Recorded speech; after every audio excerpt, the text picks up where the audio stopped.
তো ভিউয়ার্স কেমন আছেন সবাই? আপনাদের যাদের টিকটক আইডি রয়েছে তাদের জন্য কিন্তু আজকের এই ভিডিওটি খুবই গুরুত্বপূর্ণ। সো আপনার টিকটক আইডিতেও কিন্তু এই যে এরকম অ্যাকাউন্ট ওয়ার্নিং চলে আসতে পারে। তো এই স্ক্রিনে যে টিকটক আইডিটি দেখতে পারতেছেন এই টিকটক আইডিতে কিন্তু অলরেডি অ্যাকাউন্ট ওয়ার্নিং চলে এসেছে। তো অনেকেই আপনারা অ্যাকাউন্ট ওয়ার্নিংটা বোঝেন না, অর্থাৎ অ্যাকাউন্ট ওয়ার্নিংটা কি, আপনার টিকটক আইডিতে যদি এই যে অ্যাকাউন্ট ওয়ার্নিং আসে তাহলে আপনার টিকটক আইডির আসলে কি ক্ষতি হতে পারে, এ সকল বিস্তারিত বিষয় নিয়ে আজকের এই ভিডিও। আর আপনার টিকটক আইডিতে যদি এই যে এরকম অ্যাকাউন্ট ওয়ার্নিং চলে আসে তাহলে আপনি এই যে ওয়ার্নিংটা আপনার অ্যাকাউন্ট থেকে রিমুভ কিভাবে করবেন, তো বিস্তারিত প্রসেস আজকের এই ভিডিওতে আমি আপনাদেরকে দেখিয়ে দেব। সো এর জন্য আপনাদেরকে বলছি ভিডিওটি না টেনে সম্পূর্ণ ভিডিওটি মনোযোগ সহকারে দেখতে। আপনি যদি আমাদের এই ছোট্ট চ্যানেলের নতুন দর্শক হয়ে থাকেন তাহলে অবশ্যই আমাদের এই চ্যানেলটিকে সাবস্ক্রাইব করে দেবেন।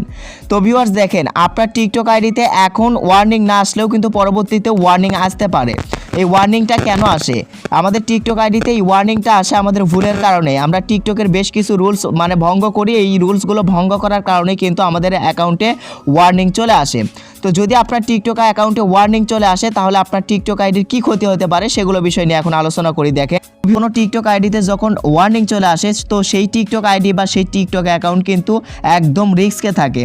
যেরকমটা কোনো মানুষকে যখন আইসিইউতে রাখা হয়, কোনো মানুষকে আইসিইউতে রাখলে সেই মানুষটি কিন্তু রিস্কে থাকে যে কখন না জানি মারা যায়। তো ওই রকম আইসিইউর মতোই কিন্তু আপনার টিকটক আইডি। আপনার টিকটক আইডিতে যখনই ওয়ার্নিং চলে আসবে তো আপনার টিকটক আইডিটি কিন্তু খুবই রিস্কে থাকবে, যখন তখনই কিন্তু আপনার টিকটক আইডি কিন্তু ব্যান হয়ে যেতে পারে। তাই আপনাকে বলছি আপনার টিকটক আইডিতে কিন্তু এখন ওয়ার্নিংটা না আসলেও পরবর্তীতে আসতে পারে। তো এই জিনিসটা শিখে নিন যে কীভাবে ওয়ার্নিংটা আপনাদের টিকটক আইডি থেকে রিমুভ করতে হয়। আর যাদের এই যে অ্যাকাউন্টে ওয়ার্নিং চলে এসেছে আপনাদের কোনো টেনশন নেই, আপনারা এই ভিডিওটি দেখুন। এই ভিডিওটি দেখলেই কীভাবে অ্যাকাউন্ট থেকে ওয়ার্নিংটা রিমুভ করতে হবে সেটা আপনারা এই ভিডিওটি দেখলেই শিখতে পারবেন। তো চলুন এখন আমি আপনাদেরকে দেখিয়ে দিই। তো দেখিয়ে দেওয়ার আগে আমি আবারও বলে দিচ্ছি, এখনও যারা আমাদের এই ভিডিওতে লাইক করেননি প্লিজ ভিডিওতে লাইক করবেন। তো আপনার টিকটক আইডিতে যদি ওয়ার্নিং চলে আসে তাহলে আপনি এই যে নিচের প্রোফাইল আইকনে ক্লিক করে দেবেন, এই যে কোনাতে প্রোফাইল আইকনে ক্লিক করে আপনি আপনার টিকটক প্রোফাইলে চলে যাবেন আপনার অ্যাকাউন্ট থেকে ওয়ার্নিংটা রিমুভ করার জন্য। তো ভিউয়ার্স, টিকটক প্রোফাইলে আসার পর এই যে উপরে কোনাতে 3 ডট আইকনে ক্লিক করবেন, ক্লিক করার পর নিচে দেখতে পারবেন সেটিংস অ্যান্ড প্রাইভেসি। তো সেটিংসে ক্লিক করে দেবেন। সেটিংসে ক্লিক করে দেওয়ার পর এখানে অনেকগুলো সেটিংস আপনাদের মাঝে চলে আসবে। যাই হোক, আপনি একটু নিচের দিকে আসবেন। তো আপনি একটু নিচের দিকে আসবেন, আসার পরে এই যে নিচের দিকে আসার পরে আপনি এখানে দেখতে পারবেন রিপোর্টে প্রবলেম নামের একটি অপশন। তো আপনি রিপোর্টে প্রবলেমে ক্লিক করে দেবেন আপনার টিকটক অ্যাকাউন্ট থেকে ওয়ার্নিংটা সরানোর জন্য। তো আপনি রিপোর্টে প্রবলেমে ক্লিক করে দেবেন। যখনই আপনি রিপোর্টে প্রবলেমে ক্লিক করে দেবেন, সো ক্লিক করে দেওয়ার পর আপনাদের মাঝে এরকম একটি ইন্টারফেস চলে আসবে। তো এখান থেকে আপনি একটু স্ক্রল করবেন এবং মাঝখানের দিকে আসলে এখানে প্রথমেই দেখতে পারবেন অ্যাকাউন্ট অ্যান্ড প্রোফাইলের একটি অপশন। তো আপনাকে অ্যাকাউন্ট অ্যান্ড প্রোফাইল অপশনে ক্লিক করতে হবে। সো আপনি অ্যাকাউন্ট অ্যান্ড প্রোফাইল অপশনে ক্লিক করে দেবেন। সো আমি ক্লিক করে দিলাম। দেখেন, সো আপনি অ্যাকাউন্ট অ্যান্ড প্রোফাইল অপশনে ক্লিক করে দেওয়ার পর আপনাদের মাঝে এরকম একটি ইন্টারফেস চলে আসবে। সো এইখান থেকে আপনাদেরকে যেটি করতে হবে সেটা হচ্ছে এই যে সবার নিচে প্রোফাইল পেজ অপশনে ক্লিক করতে হবে। তো আপনি যদি সবার নিচে লক্ষ্য করেন এখানে প্রোফাইল পেজ নামের একটি অপশন রয়েছে। তো আপনাকে এই যে প্রোফাইল পেজ অপশনে ক্লিক করতে হবে। তো আপনি এই যে প্রোফাইল পেজ অপশনে ক্লিক করে দেবেন। সো প্রোফাইল পেজ অপশনে ক্লিক করে দেওয়ার পর অনেকগুলো আবার অপশন চলে আসবে। সো এখান থেকে আপনাদেরকে সবার নিচের অপশনে ক্লিক করতে হবে, আদার্স অপশনে। এই যে সবার নিচে দেখতে পারবেন আদার অপশন। সো আপনাকে আদার অপশনে ক্লিক করতে হবে। সো আপনি আদার অপশনে ক্লিক করে দেবেন। তো দেখেন, আদার অপশনে আপনি ক্লিক করার পর আদার অপশনে ক্লিক করে দেওয়ার পর আপনাদের মাঝে এই যে এখানে দুইটা অপশন চলে আসবে, একটা হচ্ছে ইয়েস অপশন এবং একটা হচ্ছে নো অপশন।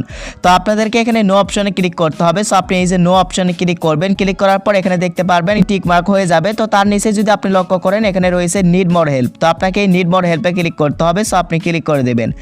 তো আমি নিড মোর হেল্পে ক্লিক করে দিলাম। দেখেন, তো ওইখানে ক্লিক করে দেওয়ার পর আপনাদের মাঝে এরকম একটি ইন্টারফেস কিন্তু চলে আসবে। সো এখানে কিন্তু আপনাকে কিছু লিখতে হবে। এই লেখাগুলো এখানে কিছু লেখা আমি লিখেছি, দেখতেই পারছেন আপনারা। তো এই লেখাগুলো কিন্তু আমি আগে থেকে লিখে রেখেছি আপনাদেরকে বোঝানোর জন্য, আপনাদের সুবিধার্থে। সো এই লেখাগুলো কিন্তু আপনাদেরও এখানে এসে লিখতে হবে। তো এখানে আপনি কি লিখবেন সেই লেখাগুলো এই যে আমার স্ক্রিনে দিয়ে রেখেছি, আপনারা এখনই এই স্ক্রিন থেকে স্ক্রিনশট দিয়ে নিন। এই স্ক্রিনশট দিয়ে নিন, এই লেখাগুলো স্ক্রিনশট দিয়ে নিন। আপনি যখন আপনার আইডি থেকে এরকম রিপোর্ট করবেন, সো আপনার এখানে আসার পর এই যে এখানে এসে কিন্তু এই লেখাগুলো কি করতে হবে, জাস্ট আপনাকে লিখে দিতে হবে। সো এখানে আমি কি লিখেছি দেখেন, ডিয়ার টিকটক টিম, প্রিয় TikTok team, A warning is coming to my account. আমার অ্যাকাউন্টে ওয়ার্নিং চলে এসেছে। I am really sorry my mistake, অর্থাৎ আমি সত্যিই দুঃখিত আমার ভুলের জন্য। At first I did not understand the rules, আমি প্রথমে আপনাদের নিয়ম বুঝতে পারিনি। তো এই লেখাগুলো আমি ইংরেজিতে লিখে দিয়েছি। Please review my account and remove warning. তো লাস্ট টাইমে কি দিয়েছি, ইউজার নেম। তো এখানে কিন্তু আপনাকে ইউজার নেম দিতে হবে। এই ইউজার নেমের জায়গায় কি করবেন, আপনি আপনার টিকটক আইডির ইউজার নেমটি দিয়ে দেবেন। সো এইগুলো দেওয়া হয়ে গেলে অবশ্যই আপনি কি করবেন, নিচে দেখতে পারবেন গ্যালারি আইকন। সো এই গ্যালারি আইকনে ক্লিক করে আপনার টিকটক আইডির একটি স্ক্রিনশট এখান থেকে দিয়ে দেবেন। অর্থাৎ আপনার টিকটক আইডির যে ওয়ার্নিং স্ট্রাইক এসেছে তার প্রমাণ কিন্তু আপনাকে টিকটক টিমের কাছে জানাতে হবে। তো আপনি সেটাই এই যে স্ক্রিনশটটি গ্যালারি থেকে সিলেক্ট করবেন। দ্যাটস ওয়াই সিলেক্ট করার পর আপনি এই যে রিপোর্টে ক্লিক করে টিকটক টিমের কাছে রিপোর্ট করে দেবেন। তাহলে কিন্তু আপনার রিপোর্টটি টিকটক টিমের কাছে সাবমিট হয়ে যাবে। সাবমিট হয়ে যাওয়ার পর টিকটক টিম আপনার অ্যাকাউন্টটি রিভিউ করে 2-3 দিন বা 7 দিন বা 10 দিন পর্যন্ত সময় নিয়ে আপনার টিকটক আইডি থেকে মানে ওয়ার্নিংটা কিন্তু তারা উঠিয়ে নেবে। তো আশা করছি আপনারা বুঝতে পেরেছেন। এই ছিল আজকের ভিডিও। ধন্যবাদ সবাইকে এতক্ষণ পর্যন্ত সঙ্গে থাকার জন্য।